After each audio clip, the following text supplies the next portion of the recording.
Si uno habla hoy con muchas de las personas, de los abuelos, de las personas que están entre los 40 y 50 años, todo el mundo se reconoce como campesino y con una tradición campesina. Pero el gobierno no ha legislado, ningún gobierno en este país ha legislado a favor de esta realidad y de esta cultura. El campesino es ese hombre o mujer que primero está arraigado a la tierra, que tiene el arraigo por la tierra, que la posee, que la trabaja o que aspira a tenerla, porque el que no tiene tierra no deja de ser campesino. Es una persona a la que se le ha privado esa posibilidad, pero no por ese hecho deja de serlo. Bueno, las primeras acciones que se han venido realizando el campesinado como tal, pues han sido las marchas, las protestas, para que el campesino sea visibilizado, para hacerle reconocer a lo estatal que el campesino existe, que el campesino cuenta, que el campesino aporta a la sociedad. Uno, para visibilizarse, tiene que salir a la vía a demostrar quién es en realidad, si es que hay ese campesino o es que no lo hay. Y así nos ha tocado a nosotros. A mí personalmente me ha tocado dormir en la vía 3, 4, 5 o hasta 6 veces en guardia. Si al campesinado no se le cuenta, entonces uno no sabe qué está pasando con los campesinos. Un criterio mínimo de análisis es saber quiénes son los campesinos, dónde están, y para eso necesitamos ese reconocimiento, porque el Estado, digamos, captura para todos los sectores de la sociedad colombiana cifras y datos muy importantes que permiten tanto el análisis como el desarrollo de políticas públicas. Sociológicamente era por lo menos exótico pensar que cuando lo campesino ha estado en nuestras vidas permanentemente, esa categoría no había aparecido nunca en las estadísticas. Eso nos resultaba increíble. Por ese asombro dijimos, pues mientras esté en nuestras manos, este asunto tiene que avanzar rápido. Se trata de participar, de que al ser reconocidos las voces de mujeres, hombres, de jóvenes que trabajan en el campo sean escuchadas, y a partir de esas voces se pueda integrar al territorio con otras voces y se construya pues para todos y todas.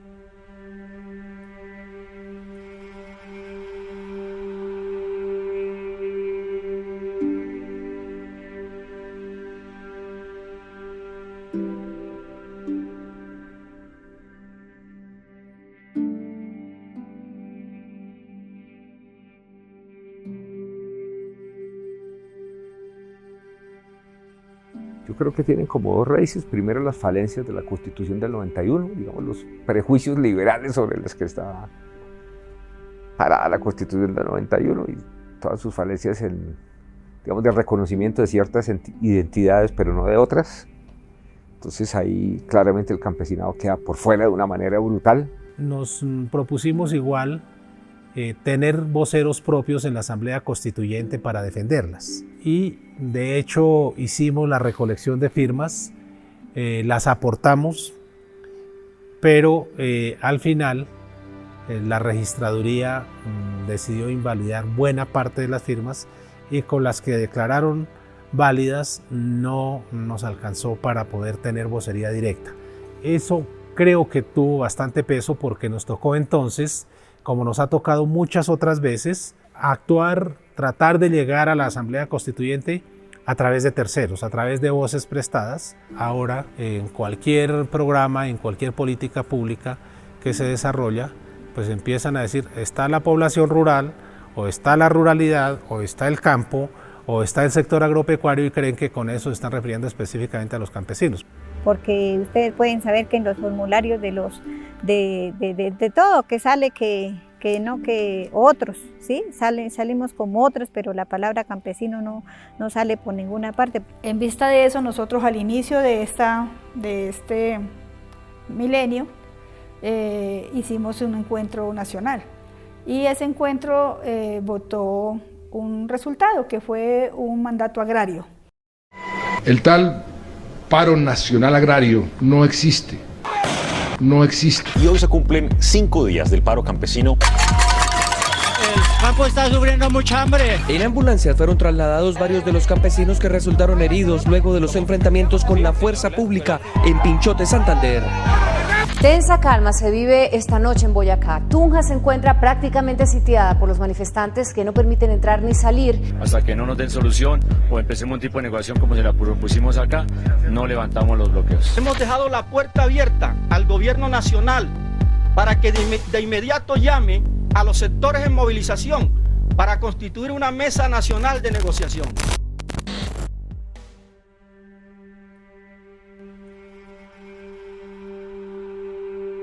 Fuimos hasta Bogotá, la gente de aquí fue en Chivas, en ese tiempo no sabíamos ni qué era un gas de los ESMAD, ni sabíamos cómo era. ¿Qué tal si nos hubieran cogido en Bogotá, que no sabíamos nosotros nada de eso? Pues algunos hasta ahorita no los encontraríamos, porque en una dispersión donde uno no conoce, pues uno pues prácticamente algunos de los que ahora estamos viejos y hay unos que están jóvenes, se nos hubieran perdido por allá, porque no sabíamos qué era una gaseada. En ese paro exigíamos el derecho al campesino, porque nosotros no tenemos reconocimiento, los campesinos. Somos muchos, más que los indígenas, pero de este campesino el gobierno ni nadie se acordaba. Y este campesino es el que más trabaja la tierra y el que mantiene pueblos y ciudades. El reconocimiento y el acceso a la tierra, al acceso a la salud, a todas las infraestructuras en las veredas, acueducto, energía. Y con ese paro que hicimos, nacional casi, pues se dieron cuenta que sí había campesinos y se están dando cuenta que hay mucho campesino en todos los departamentos. Para estarnos ahí, para estar 30 días, 23 días, 25 días, 18 días en la vía. Y eso yo no se me ha quitado, no he perdido un pelo por eso, por uno reclamar la dignidad de uno, el criterio que uno tiene de campesino.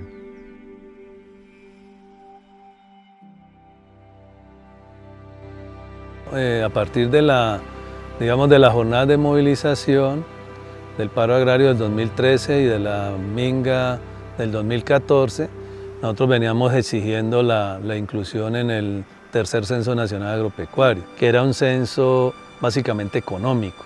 Lo sociodemográfico era la información genérica de la familia, pero no había nada de las prácticas, de la actividad cultural, de otras cosas. Y nos trataban como empresarios rurales. Sin embargo, el gobierno nacional no nos tuvo en cuenta, a pesar de que nos incluimos en la cumbre agraria y ese tema quedó planteado con el respaldo de Naciones Unidas. Entonces, de las comunidades de aquí de la región, sobre todo los procesos afines a la CID en tierra adentro plantearon hacer una tutela. Y sale el fallo en contra y cuando planteamos hacer una reposición o hacer la apelación, los tiempos no daban para que nos incluyeran ya en el censo, entonces dijimos dejemos eso ahí, pero entonces no fuimos consultados, no se incluye la pregunta de los campesinos, entonces nosotros no vamos a dejar hacer censo y por supuesto no se hizo.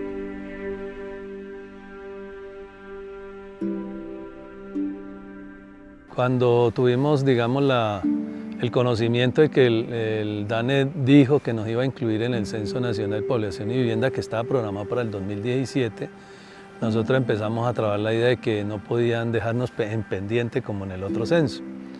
Entonces se habían hecho algunos relacionamientos con expertos, con gente a través de las universidades y eso nos fue llevando como al intercambio con De Justicia. El argumento central de la tutela yo creo que se resume en el lema que en conjunción con las organizaciones campesinas quisimos darle a la tutela, que es que para que el campesino cuente tiene que ser contado. Entonces, si el campesinado no era incluido en el censo nacional poblacional, el Estado no contaría con la información necesaria para realizar las políticas públicas a las cuales tiene derecho el campesinado y por consiguiente violar el derecho a la igualdad material del campesinado. Ese era el eje de la sentencia.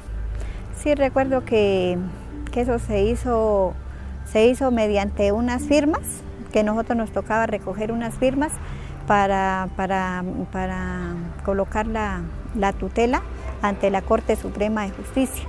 ¿sí? Para que el campesinado fuera incluido, fuera contado. Había un interés no solo de las organizaciones campesinas, sino de las bases. 1.800 personas nos dieron poder para que las representáramos en el trámite de esta acción de tutela. Llegaron con la idea de la tutelatón. Se hicieron reuniones zonales. Aquí en la biblioteca se hizo la reunión de Occidente y la gente llegó, se contó la propuesta. Y luego cuando se citó al notario para darle el poder, la gente llegó, se hacían colas completas, dando el aporte cada uno, recuerdo que eran 6.000 pesos. Y la gente muy feliz, la gente cree en que sí se puede. Y obviamente se implicó un trabajo enorme, no solo de nosotros para organizar ese material, sino en la entrega de la tutela ante el tribunal. Tuvo, digamos, implicaba como esfuerzos prácticos particulares que nos hizo que fuera una entrega que tomó, digamos, más del usual en la presentación de una demanda, que cuando uno presenta una demanda es un acto jurídico relativamente rápido, y aquí fue un acto bastante extenso que implicó, digamos, en el tribunal casi que una desorganización de lo que estaba pasando ese día en el tribunal. Salió el fallo inicial en diciembre y nos salió casi que en contra, o sea, no nos aceptó porque el análisis que hicieron era que nos estaba afectando un derecho fundamental. Entonces se dijo, vamos a apelar, y en febrero que salió la apelación ya, digamos que fue un intermedio, nos reconoce, obliga a que nos deben incluir, pero no para el censo nacional. En la parte resolutiva de la sentencia le recordó a las autoridades esos deberes del Estado de, primero, realizar mediciones estadísticas sobre la situación del campesinado, y en segundo lugar, en consulta con las organizaciones campesinas, formular una política pública para superar los problemas de violación del derecho a la igualdad material del campesinado. Y ya cuando salió que sí, que había una puerta, que a través del fallo se había logrado algo, fue una cosa demasiado feliz. Todo el mundo se abrazaba en todas las reuniones, la gente se aplaudía, fue una cosa muy bonita. Pues ya con esa sentencia, y cuando ya se comentaba a la gente que pasó esto con la tutela, que en primera instancia no se dio, pero en segunda instancia se dio, la gente empezó de una u otra manera a creer en ese proceso, a indagar más sobre qué se estaba tratando en la cuestión de la tutela, qué había pasado con la tutela, preguntar, empezó a creer de que era posible porque tantos años y no se había tenido algunos pasos, solamente diálogos. Empezó a creer, eso dio paso para que la gente y las comunidades, por lo menos en este sector, participaran más de otras actividades como movilizaciones, porque estaba en juego también ese reconocimiento y ese apoyo a lo que ya se había logrado con la tutela.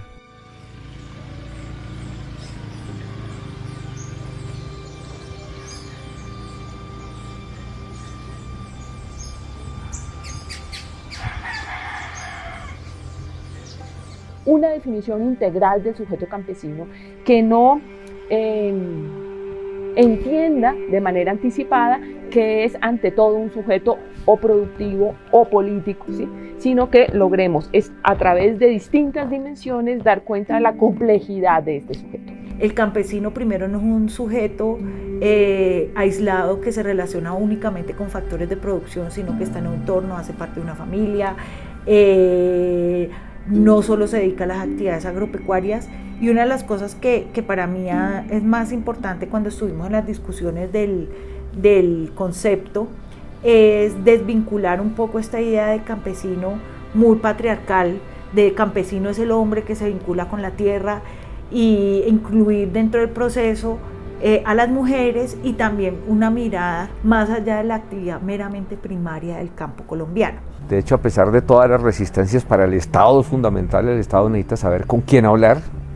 La sociedad colombiana, que en distintas encuestas que hemos hecho en el Observatorio de Restitución, queda claro que hay una empatía muy fuerte hacia el campesinado, necesita saber también quiénes son los campesinos, y para los campesinos mismos es fundamental entenderse en sus diferencias, para poder interactuar con otros en el territorio, pero también para poder plantear demandas y poder interactuar con políticas públicas.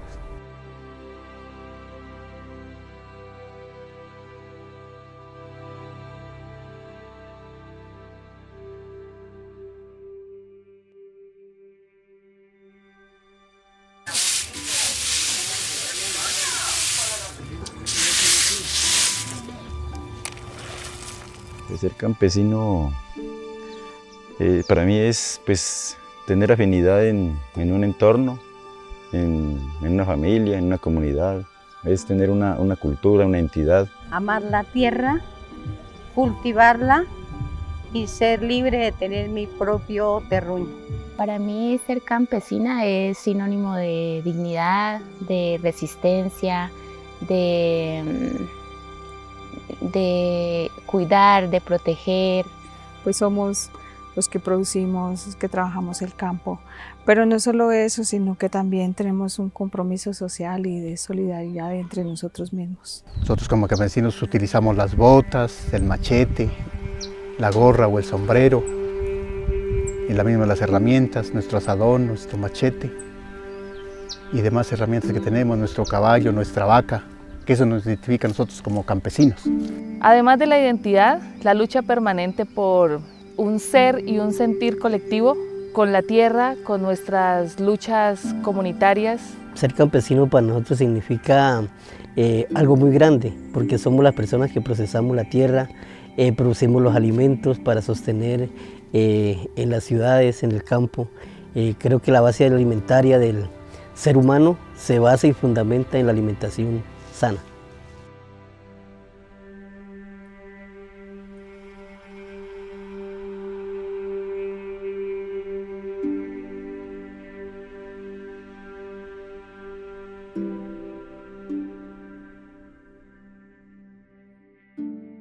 Las tres preguntas que confeccionamos son la primera, la pregunta sobre si la persona encuestada se identifica, se autorreconoce como campesina. De ser negativa la respuesta, si la persona nos contesta que no se identifica como campesina, le preguntamos si en el pasado se identificó como campesina. Y la tercera pregunta es si la comunidad en la que vive es una comunidad campesina. Estas son tres preguntas que juegan entre sí y que permiten distintos grados, dijéramos, de campesinidad, pero al incluirla en 4 operaciones distintas, también se cruzan con todas las preguntas que formulamos en esas distintas operaciones. Así que el universo de información que tenemos y que estamos en posibilidad de construir en los siguientes años, información estadística sobre el campesinado, es gigantesco. Pues es un paso muy grande, es un paso que aunque algunos pueden decir puede ser un paso de bebés, pero es fundamental, porque en los años que tengo nunca tuvimos esa posibilidad. De hecho, en el colegio, en la escuela no existía la posibilidad de autorreconocerse, en la universidad tampoco.